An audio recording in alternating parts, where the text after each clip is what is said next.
வந்து அவர் இன்னைக்கு வந்திருக்க நேற்று வந்தவர் சார். அவருக்கு ஒன்றும் பெரிய எங்களுக்கு தெரியும், அந்த களத்தில் வரும்போது தான் தெரியும்.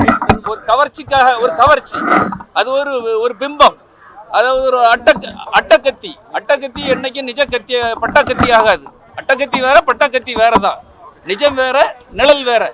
அதை செய்வேன் இதை செய்வேன்னு சொல்லி இப்பவுமே நீங்கள் கொஞ்ச நாளிலே பார்த்துருப்பீங்க. அவருடைய நிர்வாகத்திறம், ஒரு கருவு சம்பவமாக இருக்கட்டும், இப்போ இருக்கிற அவருடைய மனைவி அவர் மீது விவாகரத்து வழக்காக இருக்கட்டும், கூட இருக்க ஆதவ் அர்ஜுனாவே பேச தெரியாம சூப்பர் ஸ்டார் அவர்களை பற்றி தவறாக பேசி இன்னைக்கு மன்னிப்பு கேட்கறதாக இருக்கட்டும், எதுவுமே ஒரு திட்டமிடல் இல்லை. ஏதோ எடுத்தம் கவுத்தம் நம்ம ஈஸியாக வந்துடலாம். ஒரே நாளில் அண்ணாமலையில் பணக்காரர், ரஜினி பணக்காரர் ஆன மாதிரி ஒரே நாளில் முதலமைச்சர் ஆகணும்னு ஒரு பகல் கனவு கண்டு கொண்டிருக்கிறார். அந்த பகல் கனவு பலிக்காது. தேர்தல் களத்தில் ஓட ஓட விரட்டுவோம் என்பதை மட்டும் தெரிவித்துக் கொள்கிறோம். ஆமா ஆமா, அது ஒரு முருங்கை மரத்தை முறிச்சு வளர்க்கணும்னு சொல்லுவாங்க இல்லையா, அது தலைவர் தான் முறிச்சு வளர்க்கணும். அதாவது ஓவரா வளர்ந்து எதையாவது பேசிக்கிட்டு இருந்தால், தற்குறித்தனமாக பேசினால், அதாவது இவ்வளவு காலம் ஒரு நல்ல நற்பெயருக்கு நானும் சரி அவங்க அப்பாவும் சரி அவருக்கு நற்பெயருக்காக அவ்வளவு போராடி இருக்கோம்.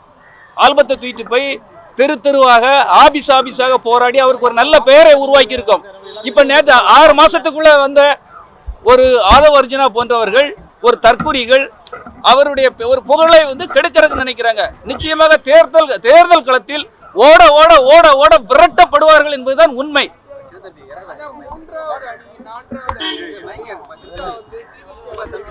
ஆமா,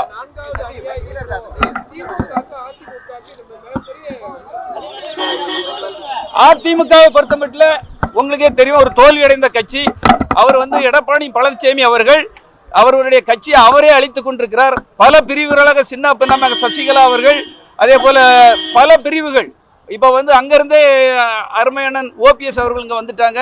நிறைய பேர் பிரிந்து சென்று கொண்டிருக்கிறார்கள். பண்ருட்டியார் ஒரு கட்சி தொடங்கியிருக்கார். ஒரு கட்சி சின்ன பின்னமாக சிதைந்து கொண்டிருக்கிறது. அவருடைய நிர்வாக திறன் ரொம்ப மோசமாக போயிட்டு இருக்கு. அதனால அதிமுகவெல்லாம் படுதோல்வி அடையும் என்பதுதான் உண்மை. மற்ற உங்களுக்கு தெரியும், அது விஜயுடைய தேவைக்காக இருக்கட்டும், மற்ற கட்சிகள்லாம் கண்டிப்பாக திமுக முன்னால இது ஒரு யானை படம் மாதிரி, யானை சிங்கம் புலி எல்லாம் கலந்துகிட்டா ஒரு வீரம் எப்படி இருக்குமோ அப்படி ஒரு வீரத்தோடு வருகிறது. காரணம் அவ்வளவு நல்ல செயல்களை செய்திருக்கிறார், பணிவோடு இருக்கிறார்.